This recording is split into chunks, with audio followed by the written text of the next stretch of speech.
Live at Lunch. Live at Lunch with Ott and Hanny on 104.5 ESPN, Baton Rouge. What the hell's going on out here? Now, here's Jimmy Ott and Charles Hannegriff. Yeah, for some reason or another, you sound a little taller on radio. Is it live?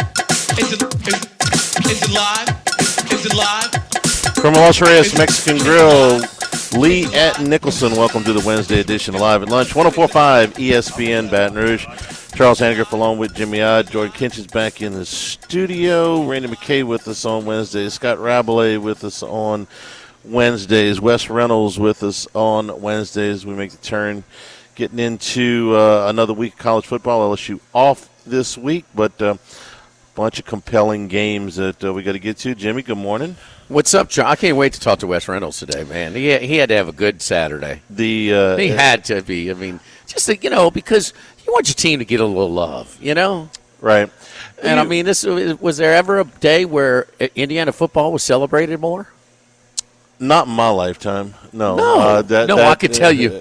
Yeah. No, we've never. Indiana football is an afterthought most years. They're just number two on the campus. They're a number, by far. Yeah. Just another Maybe not. team. Don't they have that the cycling or they got something? I don't know. Or lacrosse or soccer. Yeah. They're good in soccer, right, Max? Indiana, I think they won a Just national championship. In the last 10 years, the baseball programs actually had a heartbeat. Schwarber. The Schwarber team was the best team, but they've had a couple other tournament teams, but nothing. Never hosted.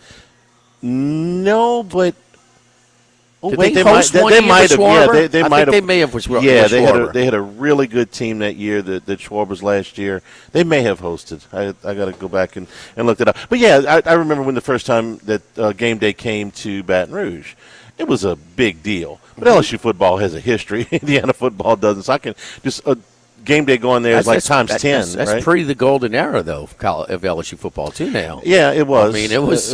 You were still 40 years out of a national championship, right? And not to mention that the first time they came here, LSU got thumped pretty good by Alabama. So, they were calling a legal man downfield before there was the craze in the NFL, huh? Yeah, they went right down the field. They scored a touchdown, came off the board, and they never got close again. Yeah. But yeah, I remember what that was like on this campus. I can just imagine what it was like on the Indiana campus. They got a big test this week, and I know they understand that. But this is the ultimate coming off of a high like that, game day and the whole deal, and going to Michigan State, where it will be difficult. He could get them up for that Charlie, game. you don't think beating Nebraska, beating their brakes off like that was a big deal? Everything they've done in the last month has been a big deal. That was their best game, though. It was. They blew out a Nebraska they team. Had that to gave follow Ohio that State up with all of wanted. the hoopla. Now it's all of the pomp and circumstance and all the distractions, and it was a very busy weekend. So and all of the attention, and a lot of times when they come to these nondescript places like Appalachian State needed a Hail Mary to beat Troy, and sometimes they get it's just too much of a distraction for them. A lot of times, for when they go, to places that aren't used to having it. And kudos to them for handling all that. Now this is a different challenge. This is going somewhere where nobody's for you. The attention of the college football world is not on this game, but it's a damn important game for them. I love the way they play. I think at times Washington was a handful for them up front. They're not, but they pursue the football. They hit. They wrap when they hit. They know how to tackle. They block. They really do. Watch them block, man. It's really fun to watch. I mean, and they just and they did it with a backup quarterback, and they're still going to run their offense. It's a dip down. They'd much rather have Rourke, and we're going to see the same with Penn State. I don't see how Allaire is going to play. They're a good team. They handled it. The backup quarterback, got a little some really unintentional valuable seasoning they didn't want. to Right. go to, down at, 10-7 at halftime on the road to Madison, a look-ahead spot. They didn't want to go to him. But also, Charlie, it relieves the pressure from rushing back your number one injured starter. Why? You're going to survive. You're going to be in the top 12. If you lose, you still control your own fate. I mean, it's a big game, but in your backup, to me, there's no way Aller plays. I just can't see it. I mean, the guy performed. Now, they'll be able to prepare for him. They'll know, and he might. And just like it was not the same level of play they've had for most of the season, from Rourke to the kid, the backup, but they ran their offense. They weren't, and they won. So Ohio State's a bigger animal. I get it, but the kid showed that he can get it done. But why you risk it when Aller comes out there and then he tears it, Right. Because he's compromised. Oh, then you're screwed because you want him back. But sort of your deal, just buy me some time. Buy me some time with the backup. And I think both of these backups, one half and a game and 3 quarters. Both of these teams, Indiana and Penn State, have shown that they have a little depth at quarterback. Perbula even is a little bit, not a lot, but a little bit of a running threat. He ran for 28 yards in that game. More than Allaire will run a little bit, But he's more athletic than Allaire. Yeah. So it's just another little wrinkle that you have to look at. The other game this week, this is supposed to be a gigantic game, and it's interesting. But it's been one-sided, and that's Florida and Georgia. And this is the stretch that is going to determine whether Billy Napier is going to be able to stick around. He's got 4 games against the top of the league. He's got Georgia, he's got Texas, he's got LSU, and he's got Ole Miss. So he's got 4 opportunities before they get to Florida State, if he's still there at the end of the season, to prove himself. They have played with a lot more intensity. You're down to 1 quarterback now, but Lagway has made some plays. Georgia, when they've been at their best, they, beat the brakes off of Texas in the first half and Alabama in the second. And when they've been down, they have struggled with Kentucky and kind of, played around with some lesser teams like Mississippi State. This is this is the cocktail party. This is, I think the biggest rivalry for either one of those teams. You can argue Georgia Tech and Florida State, but I think this is the biggest rivalry for them. So does Florida have enough to get in there and stay with Georgia this weekend? That's another game I'm very anxious to see. I see way more fights at the Florida State game than I do at the Florida-Georgia game. Way more. I'm not a Florida alumnus or fan. They always fight. They always. Florida and Miami don't play every year. Right. They win a lot of years. Florida State, they play on rivalry week for a reason. I mean, they fight every year, Charlie. And it's mostly because, look, Georgia's getting some players from Florida. We know that. A lot of people getting players from Florida. But, the tradition's got Georgia and Auburn are a little more deep-rooted. It's older. So I don't know. It's a good one, but it's going through streaks. Florida dominated this for such a long time, and now it's Georgia's run right now. Yeah, Mark Richt had a heck of a time. Everybody did with Spurrier, but even after Spurrier left, they had some rough. He really played around. He brought in Shockley, and Shockley was a big recruit, and he promised him some playing time as a freshman. Yeah. And we saw him in 2003. We saw him, what he did, huh? He looked like he was running for his life when the little Nicky turned up the blitzing on him. I mean, the 2005 game, is it the one you're talking about? 2004. Okay. 2005 was Shockley's no, that wasn't his last year. 2000. What was his best team that went 11-1 and lost to Georgia? 2004. To Florida. Because Green, they were preseason number 1. They were undefeated. Green and Shockley came in. They lost to Florida in this game. Yeah. He throws a pick 6. Right. The difference in the game. And that was the only game they lost in the regular season. He shouldn't have been in the game. Right. And so, you get what you get. Do you give Florida? You've been fairly impressed with the fight that they've shown. Yeah. I don't know what Georgia team's showing up. If it was Auburn competitive, not really a serious threat, but they were in the game. In the I fourth say quarter. that they they competed, but they were never. They never had the ball with a chance to take the lead in the second half. No. They were just within shouting distance in the fourth quarter. They're respectable. Yes. They're respectable, Yeah. but not a serious threat to win that game. I don't know. I mean, I don't. I'd give it Florida. We sit here every way. You don't know where some of these upsets or these near upsets are coming. I'd have felt a lot better about Florida's chance if this game would have been last week, coming off the Texas game, rather than giving Georgia an extra week. Off of that game, but you can't make your conference schedule. It just it lands the way that it lands. And Florida's had some time to prepare for this game. So they got Georgia in Jacksonville, LSU in Gainesville, Ole Miss is in Gainesville or Oxford? That's in Gainesville. Okay, it's in Gainesville. And who is the other one? Well, they got to go to Texas next week. Probably the one where they're going to be the. I think they'll be a little less underdog against LSU than Ole Miss, huh?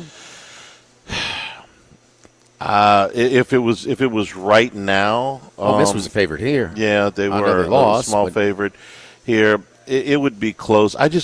How much is against Georgia at Texas going to take out of them before LSU gets there? That's a considerable amount. Yeah. No, that's real. That's a lot. I like the spot for LSU as far as Florida's last schedule of that group. No, Third. they play Ole Miss after, but but Ole Miss would be a bigger favorite though when they play in the last game of that stretch. So a little bit more. I mean, 5 points for home field for LSU. I mean, that's what it is at least. When they played Ole Miss and they were underdogs, so they win the game. You adjust it a little bit. I'd say Ole Miss still about a 3 points high. Man, one power rating. Had Ole Miss number 3.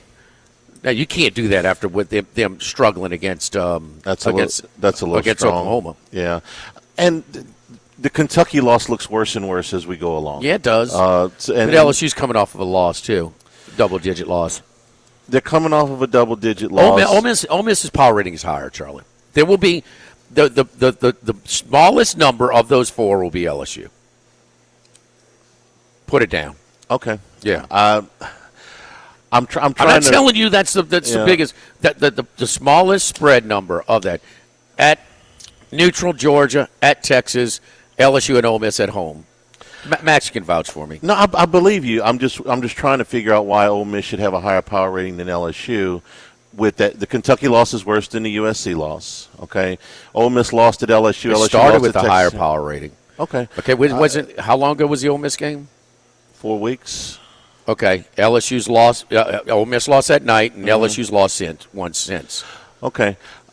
This is my take on it, right or wrong, and I believe you on the point spread. Okay, LSU and Ole Miss played, and LSU won. The game was in Baton Rouge.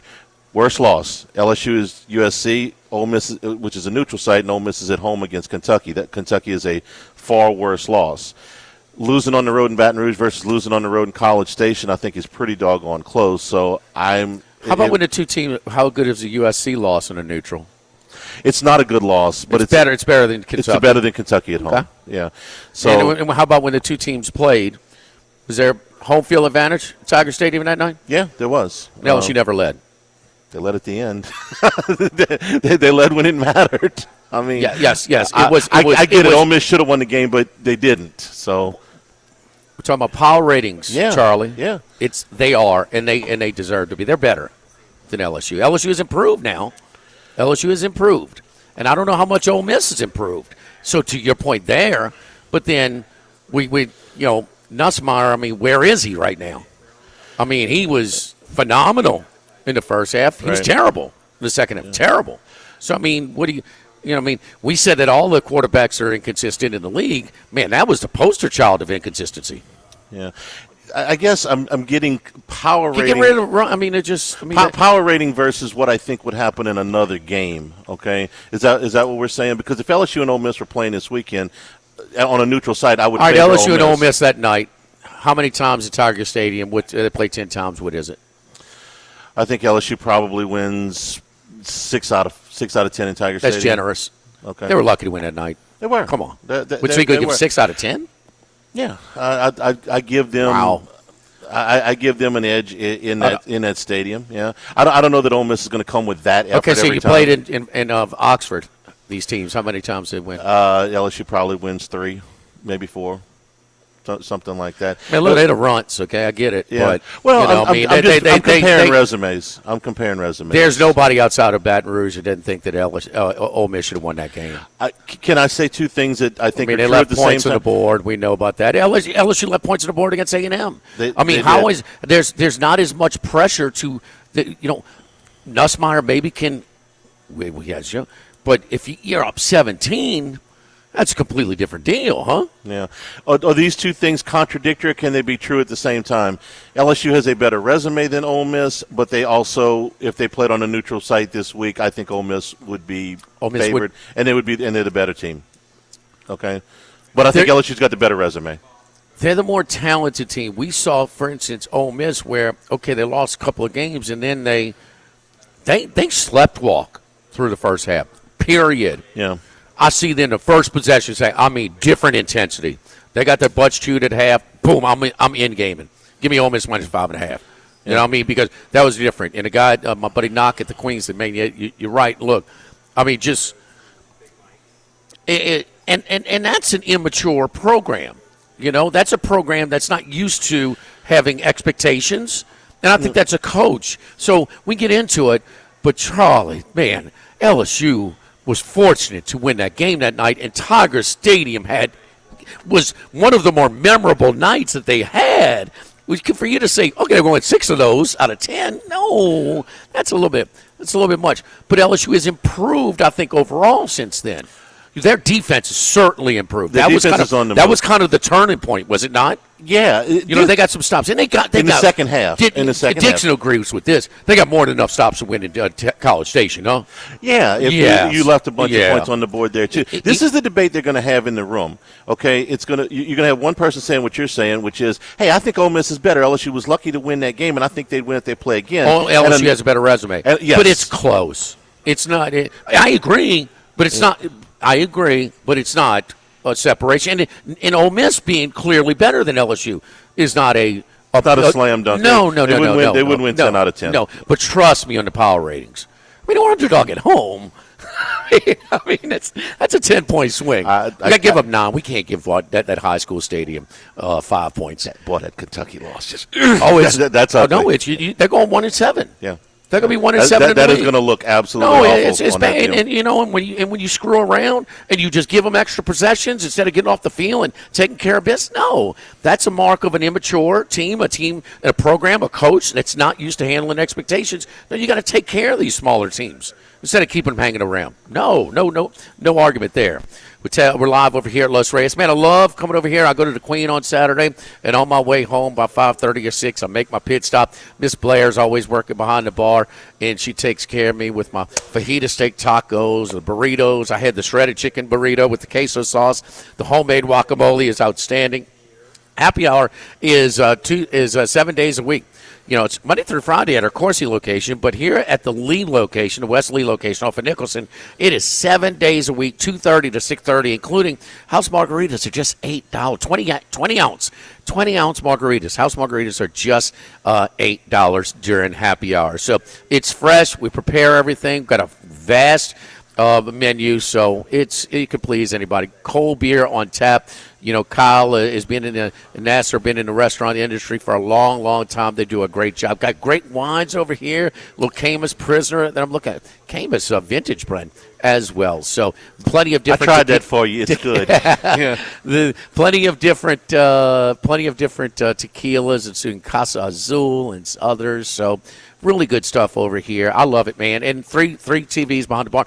Patio dining. It's October. It's the greatest month of the weather month, and also, man, we had a little 2-month window, so patio dining is available as well at Los Reyes Mexican Grill on Lee, just off of Nicholson. Live at lunch from Los Reyes, 104.5 ESPN Baton Rouge.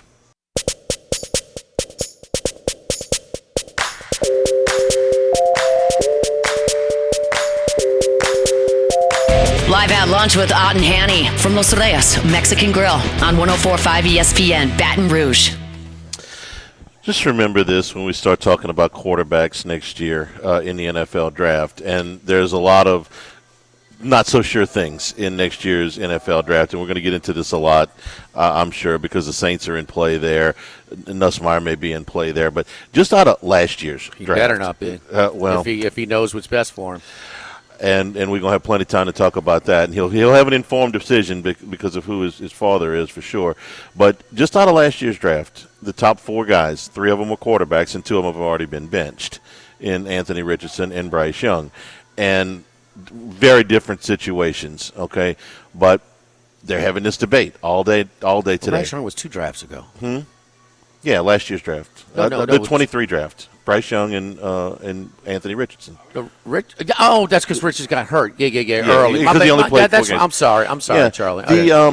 So the conundrum becomes, if you take a quarterback that you know needs to develop, but he comes out and he struggles, do you want to continue to play him? If the Colts want to win games right now, Joe Flacco is a better option. But if they want to develop Anthony Richardson for the future, the only way to do that really is to play. All right, well, Tom Brady and Nick Saban have both weighed in on this. You saw the Hard Knocks with Saban saying in front of Eberflus, saying, hey, man, there's so much pressure on these guys to play early, and the expectation, it's just not realistic, okay? And it get broke down. And the other one is Brady, why are they forcing these guys? This is the biggest mistake. And, what? He's asking, we could have talked about anything. What do you think about the league right now? I can't believe they're forcing these guys in there before they're ready. Yeah. He had to wait. It was unintentional. Now, there was no pressure because of the late pick, and he had a very good quarterback ahead of him, and Drew Bledsoe. But we've seen Jordan Love. We've seen the Packers approach, work.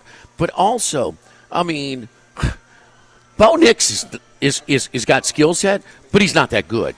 But he's going to be an NFL quarterback because he had 50 starts. Okay, Jaden Daniels has all kinds of ability, and he's really good. But he's prepared because he had about 50 starts. Brock Purdy would not have Mr. Irrelevant. He'd have been Mr. last week. He'd have never made a team. No chance with his lack of measurables. He's going to get a big contract because he had 50 starts. And the word that's being thrown around that's right now, because Nussmeier's name has come up when they talk about Richardson. Richardson never played in Florida. He started, 10 games? It was 13, but 13 games in one season. Right. And he was so raw, and he had so far to go. Imagine if you'd have drafted Bo Nix after his first freshman year. What a joke. That's what you'd have. And they drafted him 4th. But he's clearly not the best quarterback to play. And Rohan told us, they invest in you, they're paying you, you're going to play no matter what. But at some point, do you just throw away the season? Here's the Browns again. Now they dug themselves a hole again. Can they get out of it? Here's the Colts again. This guy's clearly a better passer. Instead of these 1-2-man combo routes, you see it then tuck it and run. And Steichen's not even helping him out like he did Jalen Hurts when he was at Philadelphia, and have the running component in the design runs to help him out and let those safeties cheat up where you've got some easier opportunities. But Nussmeier, and it's coming up now, and his name came up today when they're talking about it, and I'm talking about some valued contributors that I'm talking about. 25 is now the golden. You better have 25 starts in college. He won't. If he comes back 1 year, he'll have exactly 25.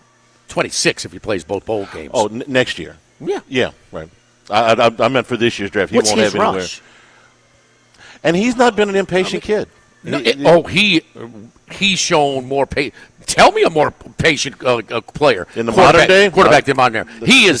He is at the top of the list as being patient, but he can fine tune all of these inconsistencies. He can polish it up and just get reps. You play, you get better. Why? So what if? I don't know. It could be the 20th pick. It could be the 40th pick. It could be the 15th pick. It could be the 12th pick. Next year, he's top 10. No doubt in my mind. And he's not a guy that's afraid to bet on himself. And I'm not making a nickel, Charlie, but I'm just hearing all the things. And finally, they're learning because of these guys. Now, Bryce Young had some, but his measurables are limited, But the starts, the amount of starts it's valuable. It's valuable, and it's one of the things that is tangible now that's going to be part of your resume.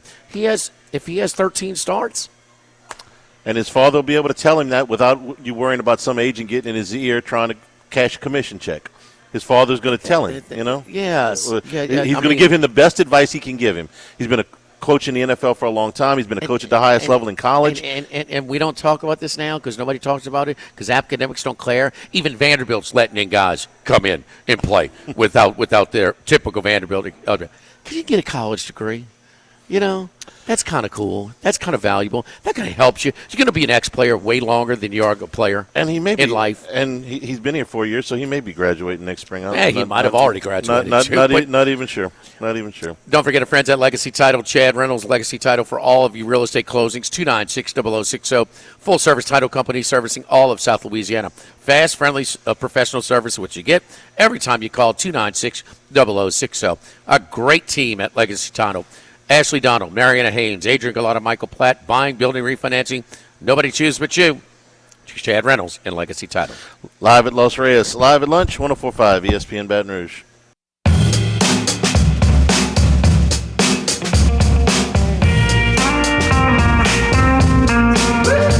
Live at lunch with Ott and Hanny from Los Reyes Mexican Grill on 104.5 ESPN Baton Rouge. Remember, you can always get the show on demand, 1045ESPN.com, plus the new LouisianaSports.net. New Handycast is up at YouTube right now. Randy McKay with a good week for us last week. Rams, bam. Cleveland, bam. Tampa Bay Philly teaser, bam. Giants, Randy, I thought Giants were the right side that night. And kind of a no call on the punt return for a touchdown. Should have been at least running into the punter, huh? I thought he should have got a running into for sure. But yeah. Those two big turnovers at the end. Good week for you last week, big dog. Yeah, a little disappointed we didn't get that Giants game. So thanks, guys. And that was a rough one there. I had that in contest, would have been 5-0 and other things. So, definitely I thought they were the right side and even had some opportunity to cover late, but didn't happen. But we'll take these good weeks. Yeah, including the 2-point conversion when they were down 14, but they screwed up the execution of that. It was like none of the players on the perimeter except the defender knew that the ball was snapped. All four of those linemen stayed there, and by the time Neighbors looked up, he had a guy wrapped around his waist. Randy, what you did good. You told me to wait on the division with Washington, but it looks like it should be a runaway with Washington, but they're forcing threes. Chicago defense, they're pretty good. What is it? How many games in a row they haven't given up 20 points? Had a touchdown call back. The emphasis on a legal man downfield. Next thing you know, Chicago's in a spot, and then, man, they handed the ball off to the offensive lineman, and then, give up the 13 yards. You don't use a timeout to kind of reset. They had 3 timeouts, by the way, did Chicago at the end of the game. So, boy, you talk about a coaching meltdown, huh, Randy? Yeah, a little coaching and experience there for Eberflus, and it ended up costing them, and I think they ended up cutting that one kid, that defensive back that was taunting the fans before the play there. Were they cutting? They see that. I don't know if you see that too. I don't think they cut him, Randy. They kind of gave him a vote of confidence or whatever. I mean, they ran it through. No, he's a second-round pick. From last year. They would have liked to. I'm sure they would have liked to have cut him, but no, they couldn't. Yeah, no. Okay, they sat him down, but you can't really have players like that on your team. It's kind of foolish, in my opinion. But just a total meltdown by Eberflus and his defense there, and let him get in position, and then got to dramatic ending. Pretty fun way to end the week. There was actually a lot of good games that came down to the end, and it was a really good Sunday. The other thing is the move now, the obvious move from Richardson to Flacco. How many points difference are you seeing that the odds makers have adjusted? Only a slight adjustment from opener here. I grabbed some 6s, and it's only down to 5.5. In fact, that's one of my plays. I just don't think there's enough of a drop there And you remember the last time they played Minnesota, Indianapolis had I think it was the biggest comeback in NFL history, had a 30-0 lead at halftime and lost 39-36 in overtime. That was a Saturday game, I think. That was only 2 years ago. That was the first. That was the first of a Saturday tripleheader. Yeah, it was on the opening day of bowl season, and Minnesota at Minnesota. By the way, so I told Coach in Natchez, I said, Coach, you cannot cheer for this game anymore. I've got the Vikings, okay? He was cheering for the coach. Once it fell behind, can I cheer now? I'll never forget that one. That one will last in my memory forever, especially being a Vikings fan. That was a pretty incredible one. And I think this is going to be an up and down game as well. I mean, the Colts are more healthy on offense with their offensive line, and the Vikings just had to trade get a new left tackle, and we'll see how he performs as Cam Robinson. Been around a while, and I was just telling maybe selling on the season. Randy, I was just telling Charlie, 3 guys you got to look at the injury report for the Colts, and that is, well, one is just injury. It's a decision, and that's Flacco over Richardson. Flacco just gives them a much better. They can run a legitimate, diverse passing offense, with him. Okay, he gives Richardson. Richardson's not ready right now. Will he be ready down the road? I don't know. He's got to be in the right spot, right system, the whole thing to even have a chance, because he is going to have a hard time throwing the ball. But it's Flacco. It's Taylor. And Taylor's still, he's an impactful player. And DeForest Buckner. Man, he came back Sunday, and he was wrecking shop, man. He was killing his man and constantly pressuring, the Texans quarterback in this one. Yeah, all 3 are in the lineup this weekend, and they could be definitely a live dog that could win on the money line. I'm a little worried for the Vikings here in this spot. Their defense, is hit and miss with the Flores blitz scheme, but can you really blitz a veteran quarterback here like Flacco and a pretty decent offensive line here? So it could be a tough spot, and I think these teams will trade scores and they'll come right down to the end again. All right, so one of your picks is the Colts plus 5.5 this week. Yep. Okay, put me on board for that one.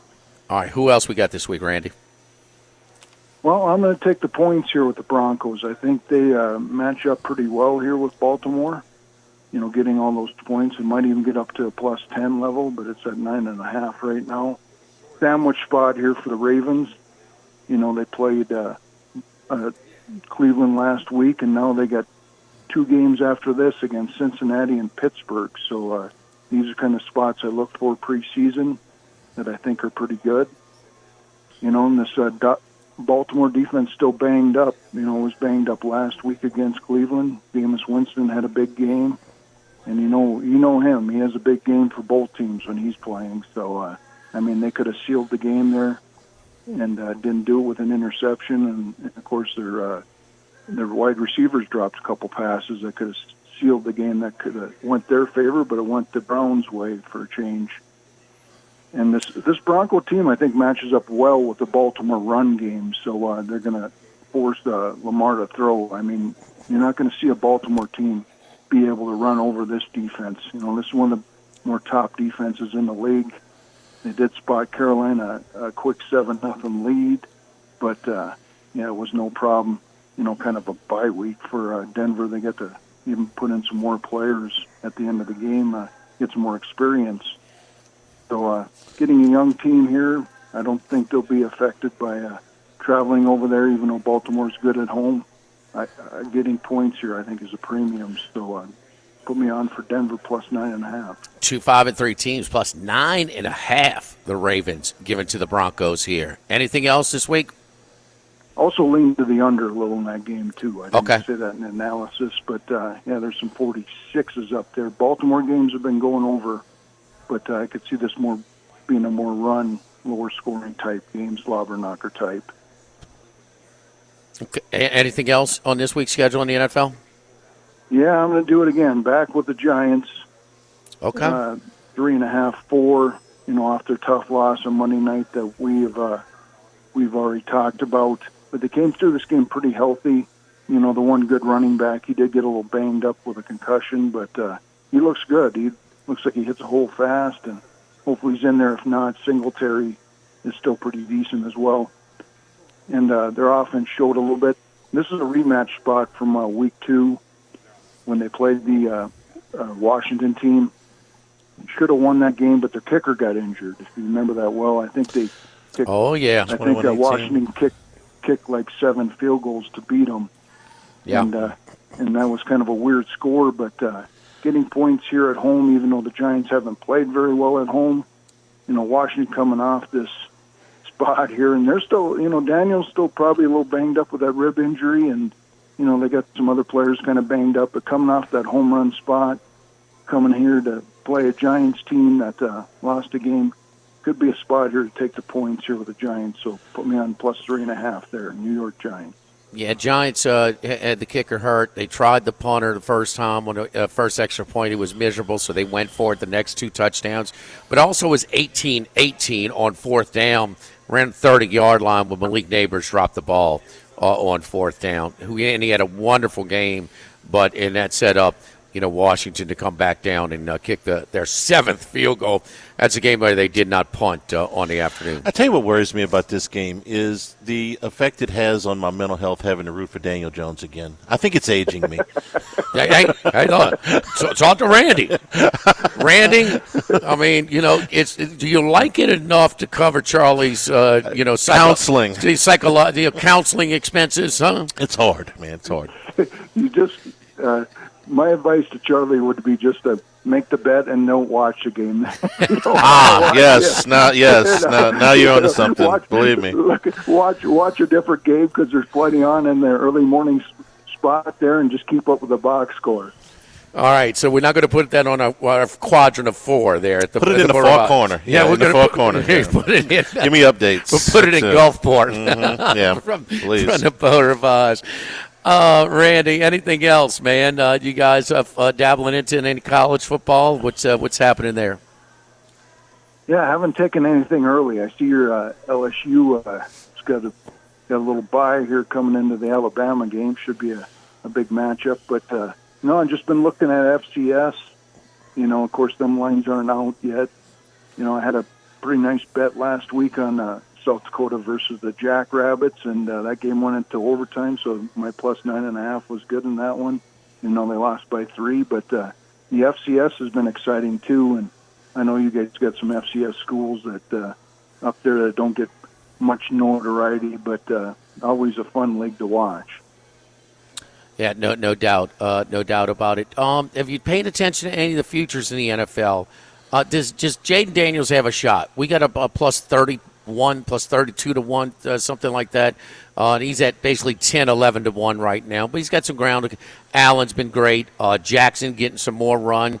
And even Mahomes, who has not played well, but they're still undefeated.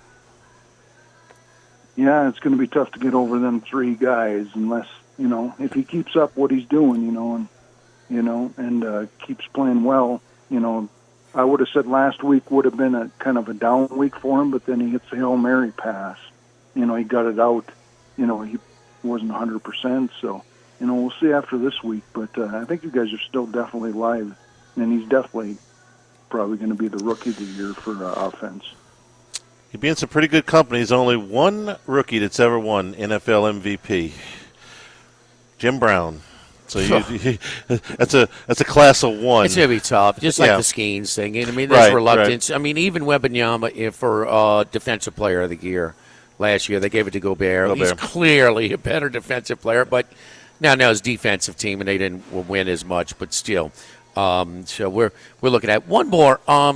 Detroit and Green Bay. I've got some Detroit to win their division. I've got a Detroit, Houston. I got a Philadelphia favorite. This is actually a hedge on my Washington plus 290 to win the division. Instead of doing Philadelphia straight up, I hooked them up with Houston after they win the tiebreaker, sweeping Houston, the Colts, and also Detroit. Yeah, Detroit looks like the class of the NFC North here, and I might even pencil them in as a bet here. I see there's still some 3 in juice Malik Willis is starting instead of Love. Probably like that a little better. So, definitely, they could take a big edge here if they win in Lambeau Field, which the Lions come down from 5 openers. So, might be some value here with the Lions. Malik Willis is improved, Charlie, but he's still no Jordan Love. There's no doubt about that. At RR39 is where you can follow Randy's stuff. Randy, very, very popular. They'll all be banging on me. I'll be texting you again for some late picks down from the Beaurivage this weekend. Randy, good luck. We'll talk to you, buddy. Awesome. I kind of wish I was down there. It's going to be starting to get some snow here in the Rocky Mountains. So yeah, down here too. Good luck, everybody out there. Thank you, Randy. Appreciate it. Don't forget our friends at Total Maintenance, one of South Louisiana's oldest and largest AC heating companies since 1980. My buddy Lucas Ragusa over at Total Maintenance. I've been dealing with Lucas for a long time. Man, me and Lucas were at some of the most memorable Saints games ever. The return back to the Superdome after Katrina, the block punt by Gleason, the Falcons Monday night game, the 2 playoff games on the way to the Super Bowl, and the Cardinals and Vikings. I was with Lucas both of the times. I think one of them we ended up crowd body surfing about 7 rows down. But anyway, AC heating, generator installations, maintenance, service today, every day means that if you call today, you will get service today. Same day service. You will never sleep hot with when you call Total Maintenance. And we got a couple of great deals if you'd mention my name over at Total Maintenance. First of all, half off diagnostics, including after hours, holidays, and weekends. So you mention my name, Jimmy Ott, and half off diagnostics. And then also your one-time heater or AC visit. You get them a call, something's wrong with your heater, your AC. Normally $179, just $79 if you mention my name, Jimmy Ott. Total Maintenance, they're Baton Rouge and New Orleans offices, but totally different offices, totally different staffs, not to compromise each other. Give them a call here in Baton Rouge, 480-1000, 480-1000. We are Total Maintenance. Live at Los Reyes, live at lunch, 104.5 ESPN Baton Rouge. Live at lunch with Ott and Hanny from Los Reyes Mexican Grill on 104.5 ESPN Baton Rouge. Since you brought up those win totals, Commanders the closest team in the league to hitting their win total. They're at 92%. At 6, their win total was 6.5 before the season started. Where are they? They're 6-2, so they need one more win. Denver's 5.5. They're at 5-3, and they're at 77%. The Vikings at 77%. And the Steelers, who had a total of 8.5, is at 70%. We sat at a beach bar, Pacific Beach, and Macero was begging me and just pleading about Washington. I'm like, I just don't know about Daniels, how he's going to make that next step up. I'm we know he has a chance. We know he can. In college, he pushed the ball while protecting it. But he broke through. He had 1 year, Charlie, where he was really super, and he had some pretty good supporting cast, did he not? He did, and your rookies in the NFL, you never can tell. And who's the furthest away from hitting their win total? Saints? I don't know. Good guess, but no. Jets, Jets, 10%. 10.5, they're 19. I heard a phony acronym for Jets, just in the season. That's a good one. Send that to A-Rod. Let's put them on prime time. Hour number 2, straight ahead from Los Reyes.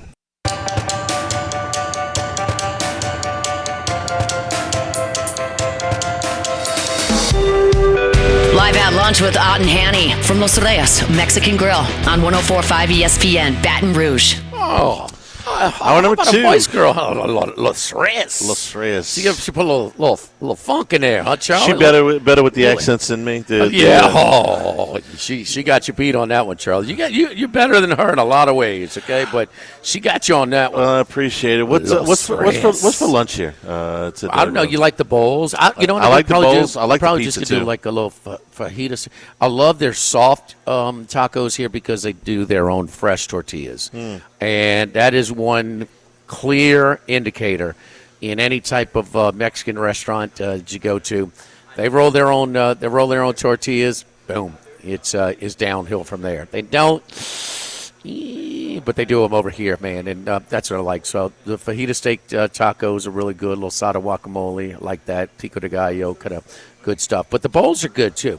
So you look for something a little bit lighter. You don't want the the bread or the tortillas. You can do just the bowl, and you can do with different beans, you can mix and match however you want. Put a little pico, a little rice, beans, a little lettuce, and your choice of meat, whether the shredded chicken, the fajita grilled chicken breast of meat, or the ground meat, the ground taco meat, or the fajita steak meat. So it's good stuff over here. And I always like the fresh jalapenos that put them on the side, kind of give me my little the temperature that I desire over here. It's my spot, man. On my spot every Saturday, or Saturdays when we're in town, on the way home for the Queen, man. I hit it right here. Always with a hot temperature is Scott Rabelais from The Advocate. Rab, good afternoon. How are you? I'm fine. I was in and out of the car earlier. What were you two, Statler and Waldorfs, arguing about regarding the college football playoff? Could have been anything. Ole Miss and LSU. Yeah, we were talking about deserving versus resume, which comes up a lot when they get into it. This is for a power rating. That if LSU and Ole Miss were playing again this week, Ole Miss would be favored again. But LSU won the game, and their resume on a neutral, yeah, and on a resume basis, the Kentucky loss is a really, really bad loss for Ole Miss. So it might be a deal if the committee were talking about it today, they'd say, well, we think Ole Miss is better. If they were playing this weekend, we'd favor them. But LSU's resume is better on what they've accomplished so far. So I don't know. You've been in some of these mock committee deals for basketball and other things. Is that generally what it comes down to? Yeah, I mean, like everyone in the committee. Yeah, I've done the mock thing for the CFP and for the NCAA tournament, and everyone in the committee is assigned to look at teams, different regions of the country or conferences, I guess probably, and when someone asks them, what do you think of this team? What do you think about that? Oh, well, I think they're great at this and that. But they're not going to ignore a resume. If Kentucky doesn't win another conference game, that's a horrible loss for Ole Miss. And I guess as compared to a loss to LSU's loss to Texas A&M, which might end up, in the SEC championship game. They're looking good at this point. And a neutral site loss to USC, which is probably going to go 6-6, I would think. So, they're not going to ignore resume over eye test. I don't think. I think LSU. But they're not deciding right now. So if LSU wins out, if they both finish 10-2. If they both finish 10-2, and LSU and Ole Miss win out, Ole Miss is going to have the best win. Oh yeah, 10-2 Ole Miss Georgia gets a win against Georgia. That would go a long way. I mean, it would be very close. It would be very close. I mean, but that would, you got a better win. They got and a worse loss. Yeah. Which do you value more, the best win or the worst? An awful lot. Head-to-head is going to be an awful lot with the committee.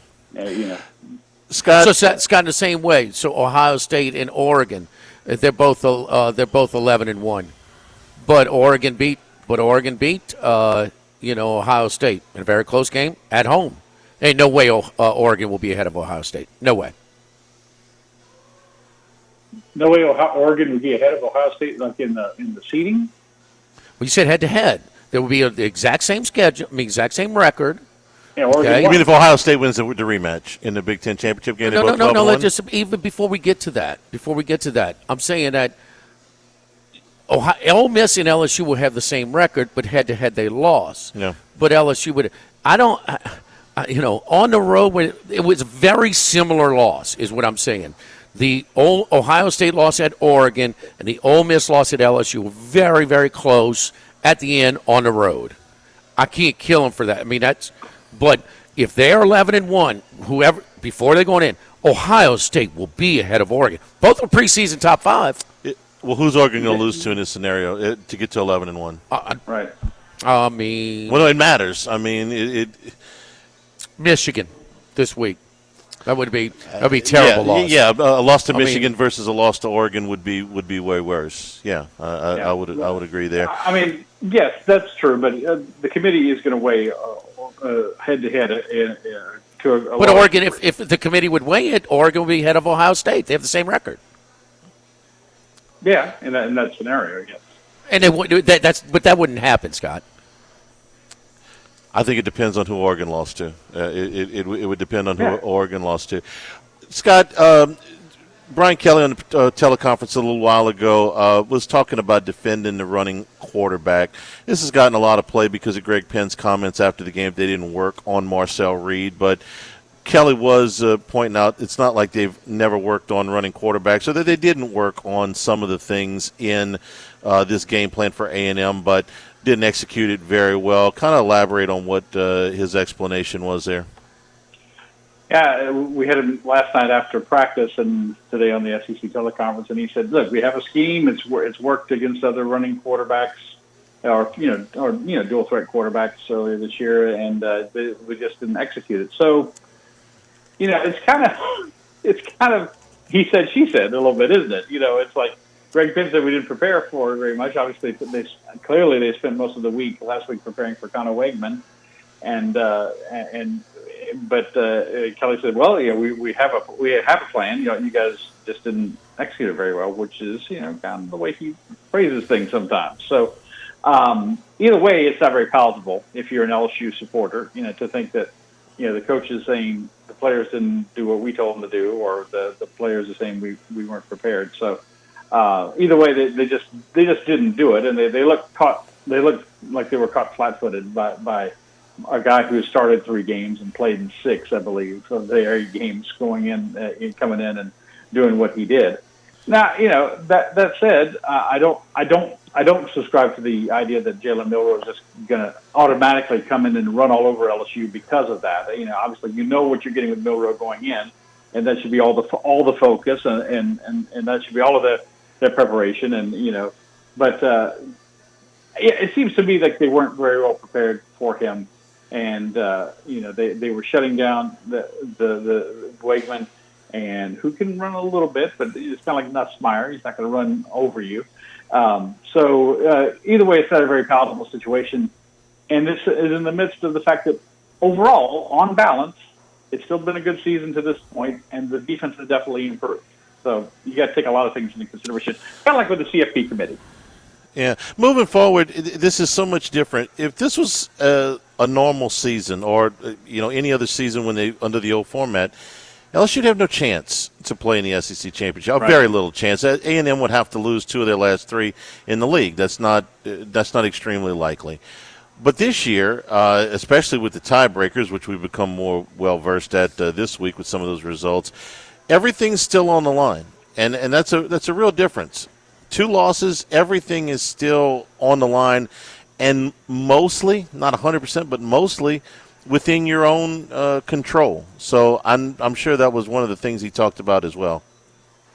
We're talking about the SEC race to all get the Atlanta, the playoff, everything. Yeah, with 2 losses before with the playoff and the SEC championship game, you were out, and now that's not the case.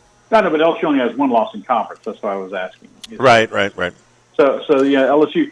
I think in the old format, LSU would they'd still be where does Texas fit in? But they're in second in the West. They'd be in more trouble because they'd be down a loss and a tiebreaker to Texas A&M in the West. As is, it's all one division, as they say, which is not a great way to put it, but it's the way the SEC has put it. LSU's still in the mix. One of 4 teams with 1 loss, and they lost to the best team, and so it's going to be very interesting. You can see a scenario where Texas beats Texas A&M. You got a bunch of teams left with 1 loss, 3 or 4 teams left with 1 loss, and then how all the tiebreakers work out. It's maddening to even think about right now. But LSU is still in the mix, as you said, and the same for the college football playoff. If it wasn't expanded, they'd have a very low chance of making it. I don't think they have a great chance of making it now, certainly below 50%. But if they win out and there's a little chaos, which, right now it looks like, well, if everybody wins, all these teams don't have a loss or only have 1 loss elsewhere, and that's not counting for any chaos. There's always chaos. We got 5 weeks to go in the regular season. There's going to be more chaos. So I don't think LSU is in the best place to go to Atlanta or to go to the playoff after losing to Texas A&M, but certainly all is not lost, and there's plenty to play for. And of course, it makes this game with Alabama, which otherwise might just be kind of a little bit of playing out the string, in previous years, an elimination game for the CFP. Yesterday, and I don't know if he touched on it again this morning, but the loss of Garrett Dellinger in this game, we definitely saw it, on the film that it made a difference. And the high ankle sprain, he's talking about a week and a half worth of rest. That's a tough ask. Did he comment any more on how big an impact do you think that is to not have that senior offensive lineman at left guard? No, he did not. He did not talk about that anymore. But yeah, that's it's been a very good unit overall in terms of pass blocking, and it certainly weakens them in terms of run blocking. And where have they not been great up the middle, and that's where they seem to want to run a lot of the time in the tackles. I think we all agreed there could be a little more diversity and a little more creativity with the LSU running game than we see sometimes out of Joe Sloan's offense. But it's certainly a blow, and you have a chance to get him back, at least somewhat of a basis for the Alabama game. But obviously those high ankle sprains linger, and they can be a problem. It's what we thought about this LSU offensive line, though, guys, isn't it? Great starting five. The depth is is shaky. And when you have to delve past those guys, and that could be the position they're in, and it's not a great position to be in against an Alabama team who, we all agree, he doesn't have the veneer of invincibility they had under Darth Saban, but they still have talent, on defense. I appreciate his optimism, with the rest week and everything, but 2 weeks if it's a true high ankle sprain is a big ask. I would be doubtful that he could get back that quick if it's a true high ankle sprain. And you're going from somebody with 30 career starts to a freshman redshirt freshman who would be making his first career start against Alabama. That's a big ask. That'll be a big storyline next week. Last thing, Rab, his chief of staff, Beth Rex, has left the program. She's been with him a long time. He touched on that this morning. It's not a name that's real familiar because she's a behind-the-scenes person, but she's sort of been a very important member of his staff for a long time. Yes, she has. She's certainly one of those people who came with him from Notre Dame, and she might have been with him. I think Notre Dame, though, but she moved with them, and her husband moved here and everything. And it was just very quiet. Like you said, it's not a coaching position or anything like that, but he's been his chief of staff, and he talked about. He said for now they're just reassigning some of her duties within the football office, and they'll probably hire someone in the off season. Nothing much more than that. I mean, no reason was given for her departure or anything like that. And people come and go all the time, but it is a little curious. It does make you wonder naturally what went on there, if anything. But it's also not something that's going to be a major hurdle for them. It's not going to be a hurdle for them to in terms of breaking down film and trying to analyze Alabama, and break LSU's tendencies as you do in an open date week. So, but it is a curious thing because she's been a very loyal member. He brought it. It was one of a couple of people he brought over from Notre Dame, including the strength coach who replaced Tommy Moffitt, who of course now at Texas A&M. So. I'm sure they'll muddle through. Rab, enjoy the off weekend. If your editor seeks to punish you, he'll send you to Paris. He'll send you to Carolina to cover the Saints game. So be on your best behavior the rest of the week, okay? I will. Are you guys going trick or treating together? No. I'm handing out candy as usual. This is my usual. You want us to dress as the Muppets? We know. We know. Very good, Charlie. Very good. I didn't know you got that. We'll get some tuxedos. Thanks, Rab. Appreciate it. Thanks. All right. Bye-bye. Don't forget our friends at Total Diamond Performance. We're kicking off our second session right now this week, so not too late to get a part of it. Mondays, hitting, bat speed program, position players only. Tuesday, throwing program, defensive program. Wednesday, hitting and bat speed, again, throwing program, defensive program on Thursday. So 2024 Total Diamond Performance High School Fall Baseball Program offers a blend of skill acquisition training, throwing, hitting, defense, paired with strength and agility training. Programs directed by Matt Mastretta of Total Diamond Performance. Coach Mastretta has worked in player development with the Mariners, Twins, Reds, also consulted with Oregon State Baseball as a performance specialist around mental performance and advanced scouting and player development evaluations. So players will be placed in small groups to optimize quality of instruction and maximize repetition. So, again, best way to reserve your spot today is nick@tdpbaseball.com. nick@tdpbaseball.com. Just kicking off session number 2 right now. This goes through November 22nd. And then we have one more November 25th through December 20th. Again, reserve your spot for your youth baseball player today. Again, nick@tdpbaseball.com. Live at Los Reyes, live at lunch, 104.5 ESPN Baton Rouge.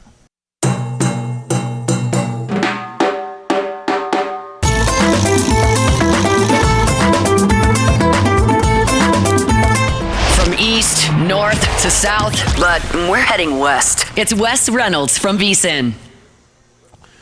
Wes Reynolds, man, I was thinking about you on Saturday, watching game day and enjoying the festivity. I tell you what, I enjoyed it. I've got no affiliation with Indiana, man. I bet you were tickled pink, man, watching all the coverage, all the love. I mean, I cannot,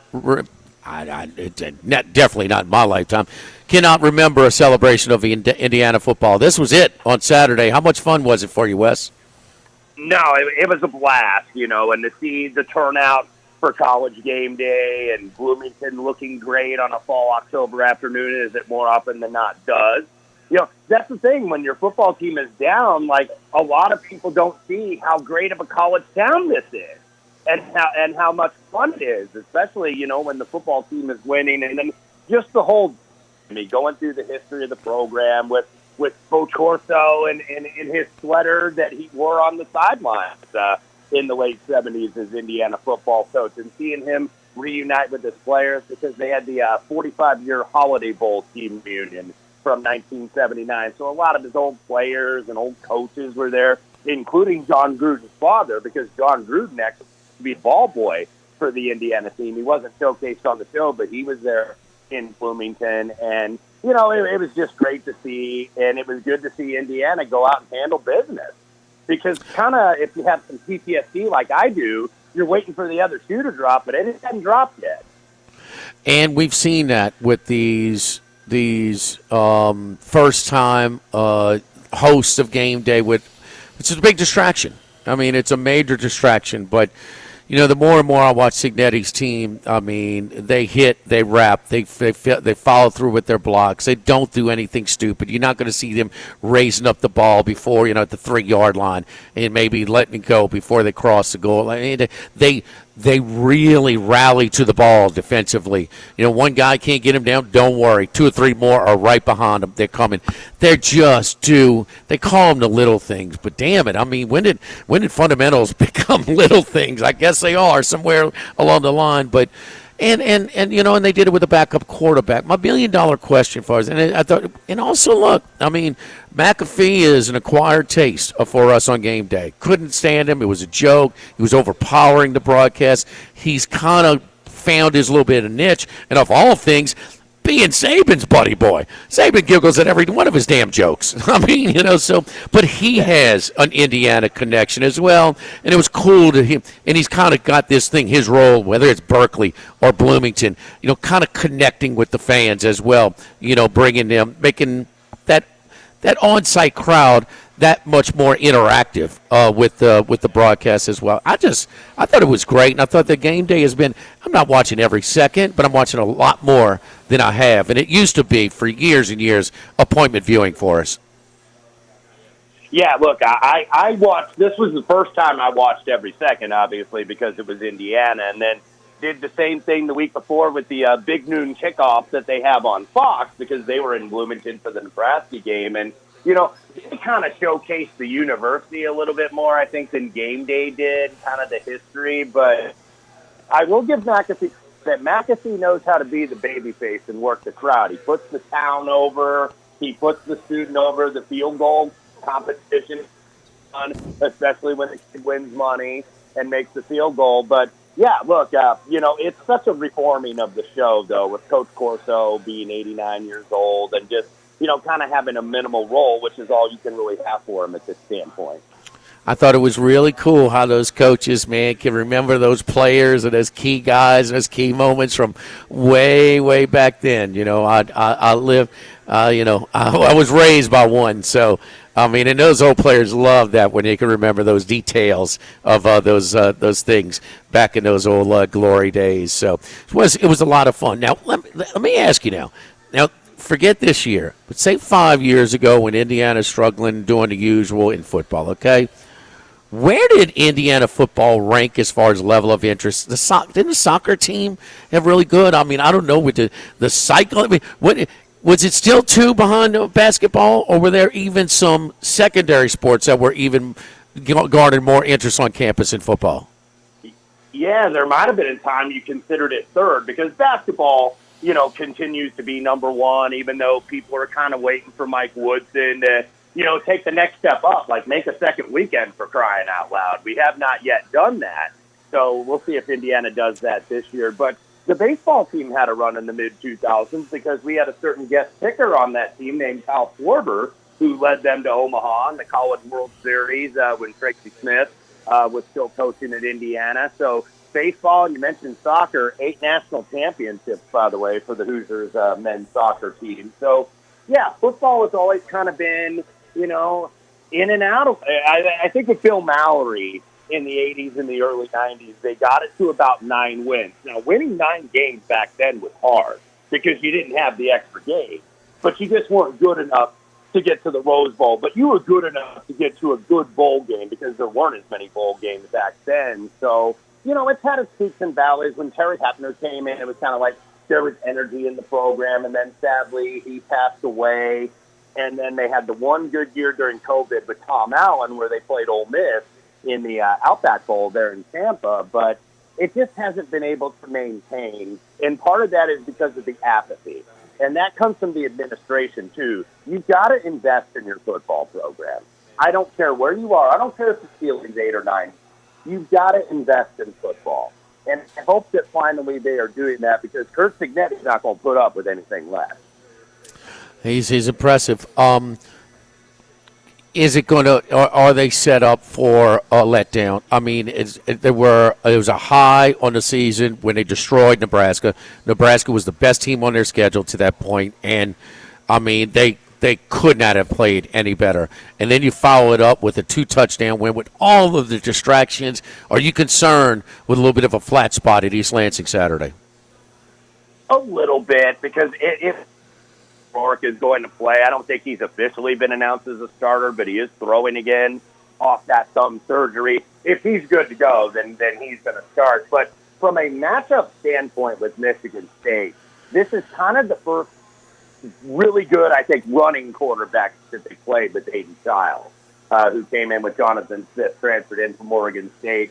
He still has some work to do as a passer, but he's a good athlete, and he's a good runner. And Indiana hadn't really had to play a lot of those guys. The guys that had scrambling ability, they were up by so much, like the Maryland kid, Edwards.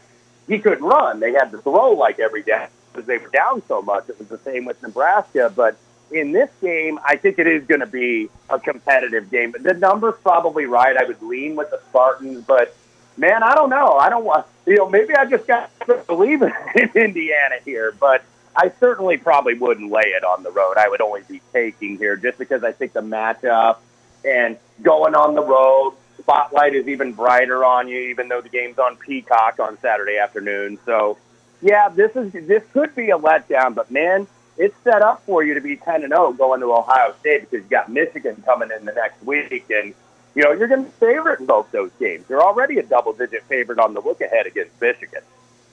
Wes, who you got this week in college football? Yeah, a couple that I did play. We'll go to the SEC. I played South Carolina at 3.5. If 3 shows again, would still play it against Texas A&M. Obviously came back against the Tigers last week. But South Carolina, if you really look at them, they're 4-3. They could easily be 5-2 or 6-1. Of course, they missed the field goal against LSU. They came back against Alabama, had the ball last, and had a chance to potentially win, couldn't get it done. I think the quarterback, Sellers, he's developing a little bit more as a passer. He's not there yet. He's a lot better now than I think he was at the start of the season. So this is a tough spot for A&M. And Mike Elko, I know he made the comment, hey, we're a program, and, this isn't, salesmanship, maybe taking a little shot at Jimbo there. I don't know, perhaps. But I think A&M coming off that win and going on the road. I like South Carolina here. I think that they're a little bit better than their 4-3 record. And staying in the SEC, and I know SEC favorites, by the way, this year, home favorites are only 3-15 against the spread this season. So we're going to go with the home favorite, and we're going to go with Auburn minus 6.5 over Vanderbilt. I wonder if Auburn saved their season, Jimmy, last week at Kentucky. And I know you've seen Kentucky enough. Their offense stinks, but they're a pretty good defense.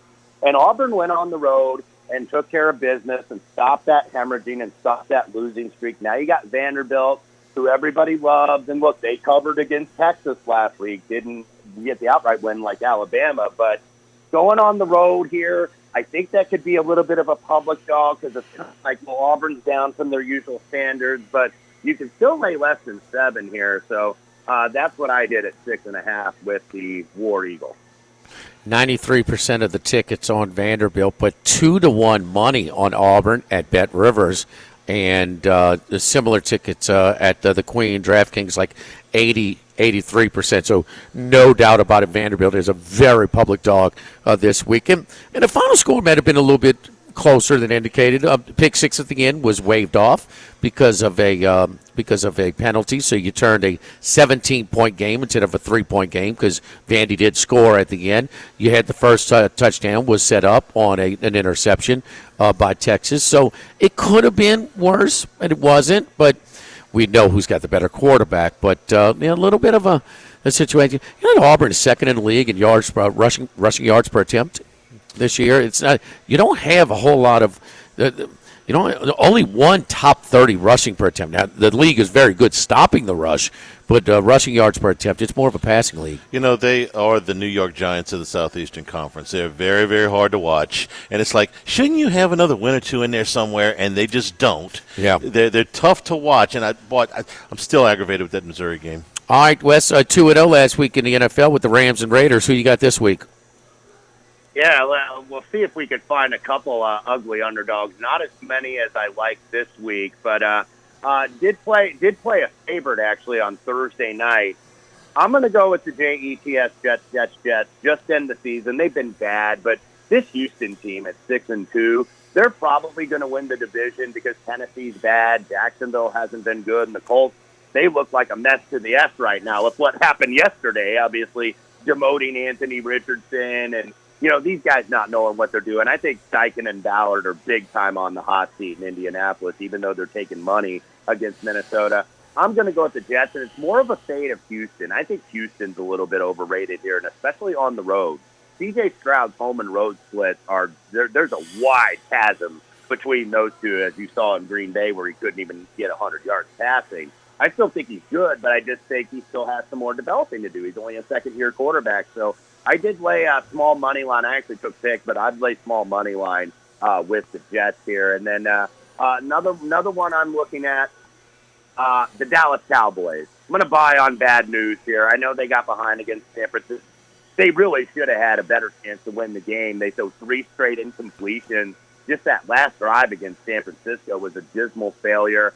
Atlanta got a little fortune last week because Tampa Bay had Godwin out and they had Evans out, and Tampa still put well over 400 yards and 26 points on them. So I'm going to go with Dallas here. This might be kind of a save the season or at least get it on track here. So I'll take the 2.5. We'll see if the 3 shows. You can certainly buy it at 3, but I like the Cowboys in Atlanta.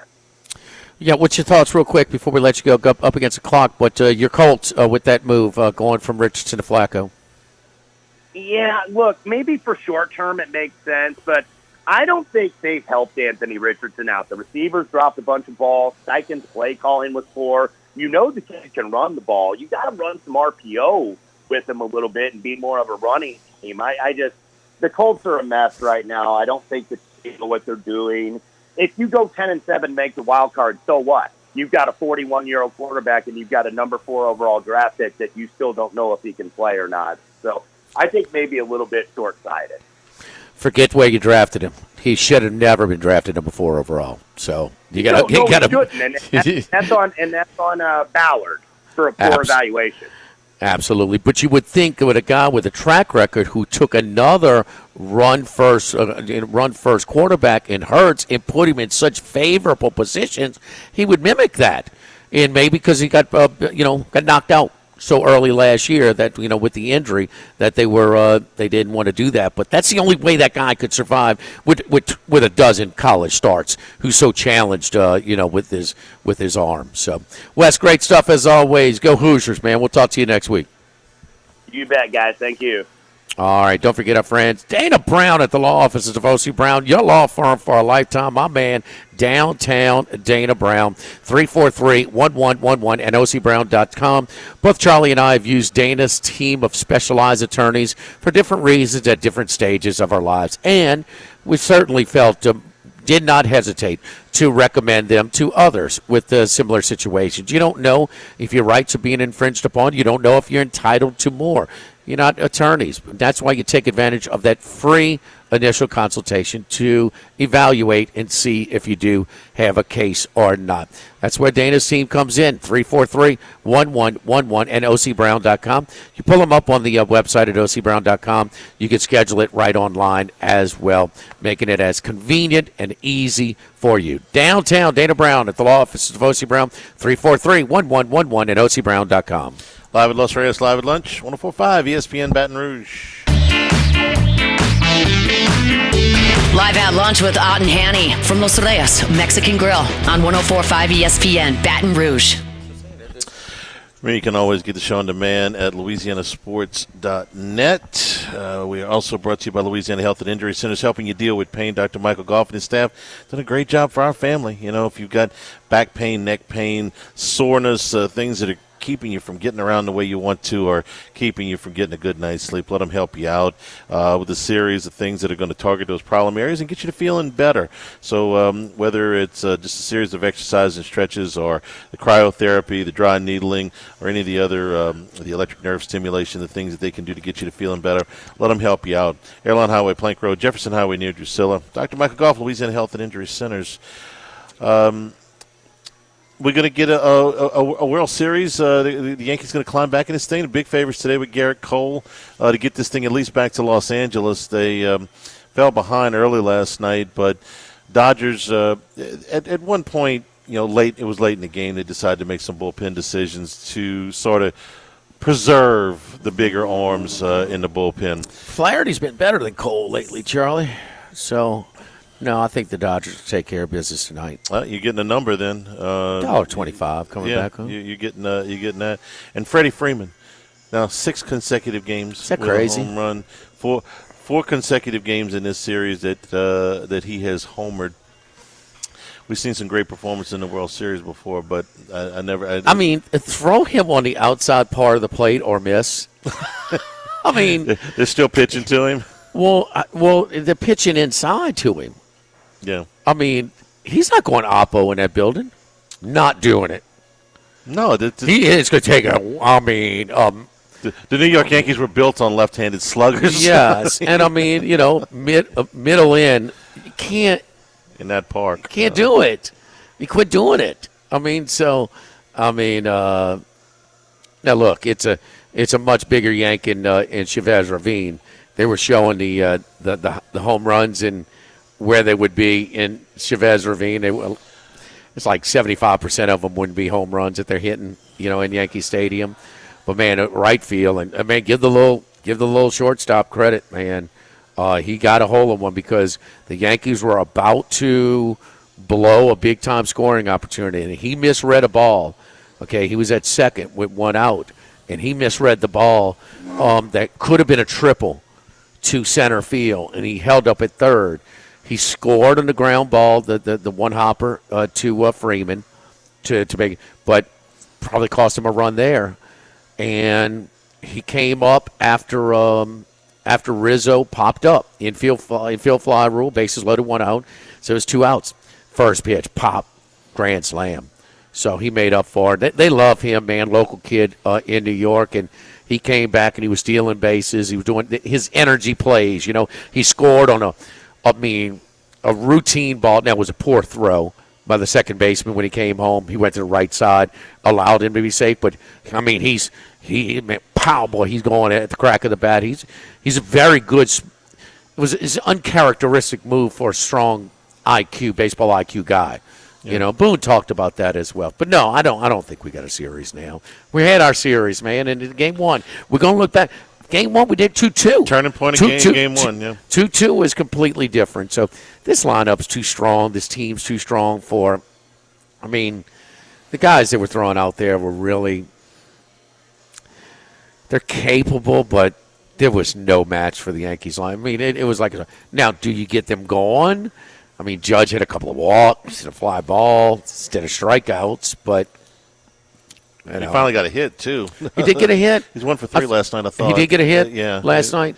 Okay, I saw the walks. Yeah, he finally got a hit in the thing, and of course the Yankee fans trying to do what they can to help out, like to rip Mookie Betts' glove off in right field, like nobody was down the right field line in foul territory, like nobody was gonna see that.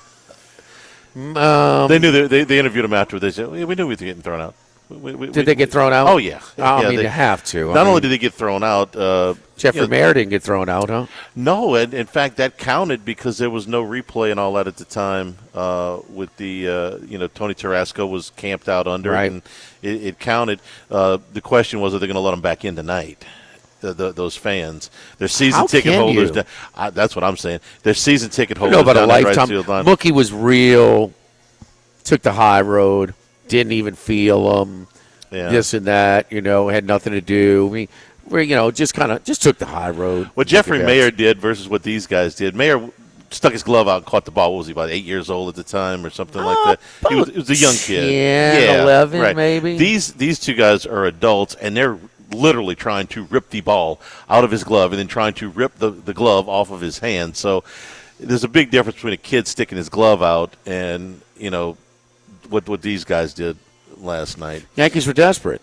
I guess that they were. MLB has asked the Yankees to ban the fans from tonight's game. They'll revisit that, but they can't come back tonight. No, if they want to come back next year, you can talk about that then. 6 home runs in World Series play for Freddie Freeman. Almost cracked the top 10 all time. They won it in that the last time when he homered. Two times in that series. That's when they beat the Dodgers, right? Yep. The Astros. It was the Astros, right? Braves beat the Astros in 21. Oh, the Braves came back and beat the Dodgers. Okay.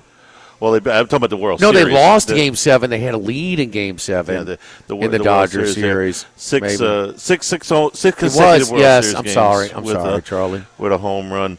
Only 2 modern-day players have hit more home runs. The Braves in the World Dodgers Series. was the League Championship Series, Jimmy. Jeez. But the Astros are still in the National League in my head. I'm distracted. We got some college football news about Georgia, Florida. They're going to move the game starting in 2026. Where are they moving campus. to? They're not going to move. They're moving them out of Jacksonville and they're not going back on campus. Mercedes-Benz Dome. Huh? Atlanta. Yeah, I know where it is. Florida agreed to that? 2026.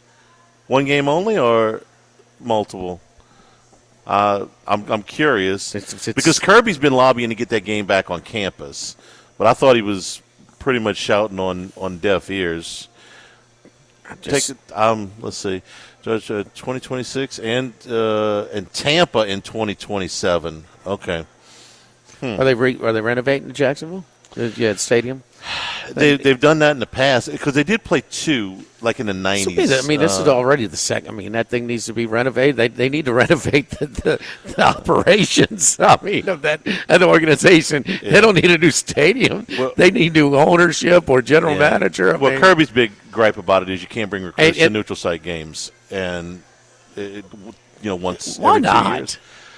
Well, that's a reasonable question, but if you play one of your neutral site games, you can't give them a taste. Texas, Oklahoma. That's a dumb rule. NCAA rules, Jimmy. They're all stupid. Rules are rules. Yeah. But I understand why he wants it back on campus. But on Atlanta, Tampa, okay. What would you do? I tell them I want the damn game in Tiger Stadium. Okay, not Georgia, Florida. I'm telling you, if I'm LSU. I'm not going to a neutral site field if I don't have to. There's a lot of history playing in Jacksonville. That game is different because they've been 100 years in Jacksonville. This is why, because Georgia and Auburn's an older series, okay? Yeah. All right. Florida State, it's not the same. Just the fight count. I'm sorry. They fight way more Florida State than they do Florida, Georgia. But part of it makes it that they play there every year. That is one of the things, and they have agreed to that. And, it's Texas and Oklahoma playing in Dallas every year is kind of – I mean, it is. It's their, split their 50-50. It's kind of, and I get it. I mean, you were in Lambeau. Mm-hmm. That was kind of cool. It was. It was. They had that son of a gun. I mean, 50-50. Vegas was fun. Okay. But that wasn't 50-50. No, it wasn't anyway. It wasn't 50-50. But what I'm saying is, if I'm the athletic director, I want my games in my stadium. I want to play college football on campus, if at all possible. That would be my MO. Yeah. Anything else? That's it. Oh, okay. That's interesting, though. Speaking of Jags Stadium, T-Law better start throwing some passes to his own team before his clock's ticking. Is it not? No, because they just signed that monster contract. Well, they signed Daniel Jones too, but I mean more monster than that. We're well past the 25-star mark. Yeah, and we're evaluating him as far as how good he is, and You give him an Urban Meyer a pass. At some point, he's got to quit throwing interceptions. I agree, but they got a bunch of money in him. Well, they're going to play him, but does that make him any good? No. I mean, he was supposed to be generational talent. Hadn't been. Not the last year and a half. So, don't forget our friends over at Electric Man, electricmanbatonrouge.com. Electrical work is not do-it-yourself type of stuff at home. No, don't try and figure it out by yourself. Please call our friends over to Electric Man, 372-5356, or go to electricmanbatonrouge.com. Get a special right now, $25 off the web special if you schedule through the website, electricmanbatonrouge.com. Pull it up, the main page, it comes on. Request a quote. Licensed, insured, quality service guaranteed, quick repairs to full installations at Electric Man. Installations, lighting, electrical safety, you name it all. If you got electrical situations, especially do it. You kind of work at home. So many more of us are working at home, doing our work at home. I got my own home studio, got home office, and get the proper lighting, proper electrical receptacles, and things like that to really maximize your space as well. Your safety is our priority at electricmanbatonrouge.com. Live at Los Reyes, live at lunch, 104.5 ESPN Baton Rouge.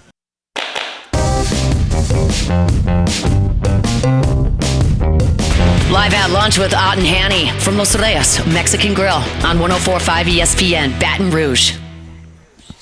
A decent Wednesday night game in college football. Jacksonville State and Liberty. Liberty's first loss last week. That big upset against Kennesaw State. Rich Rod's team is playing is improved. I mean, Liberty is not nearly. There's some teams that just aren't as good as people expected. They're not as good as they were last year. They had some returning pieces, including their quarterback. But they're just not as good. They have really struggled this year, and I think they're prompt to get beat again tonight against Rich Rod's crew. They are a 2-point choice at home. That's at 6 o'clock. The other game is Kennesaw State and Western Kentucky. We got Game 3 of the World Series. You like the Dodgers tonight. Flaherty against Garrett Cole. Thanks to the people here at Los Reyes for being our Rab guests. said that they moved the Iron Bowl from Legion Field. Is that amazing? A storied program as much as Alabama didn't play on campus till like 30 years ago? I know. And how many games did Arkansas play in Little Rock? They didn't want to disturb the termites at Legion Field, I think was the. But they never played in Tuscaloosa. I know. It was a much bigger stadium in Legion Field. Tomorrow we're at Jackson, that's different. Thanks a lot to everybody. Stay tuned for Hunt Palmer on 104.5 ESPN Baton Rouge. Live at lunch. Pierre Port Store and the Denim and the Thibodeau Store. Helping you out when you're making those home improvements. You need supplies, whether it be lumber, whether it be other carpentry supplies. You need concrete, you need paint. They're going to be able to help you out. You go to the ThibodeauStore.com website. They'll be able to deliver for you free of charge. Or you can go to pick them up. They'll help you load those bulky items into your vehicle. And the dedicated staff there will give you instructions on how to proceed with a lot of these projects. You can save a lot of money by doing it yourself, but make sure you've got the proper techniques. You're not wasting time, and you're not wasting money on unnecessary supplies. Hand tools, power tools, plus a lot of extras at the Thibodeau store, fishing gear, crawfish pots, jambalaya pots, cypress furniture, a huge selection of grills, all at the Thibodeau store. It's located at 900 St. Patrick Highway in Thibodeau. And, of course, their sister store over in Pierre Port just celebrated 100 Whatever you're into. years. The Thibodeau store at ThibodeauStore.com.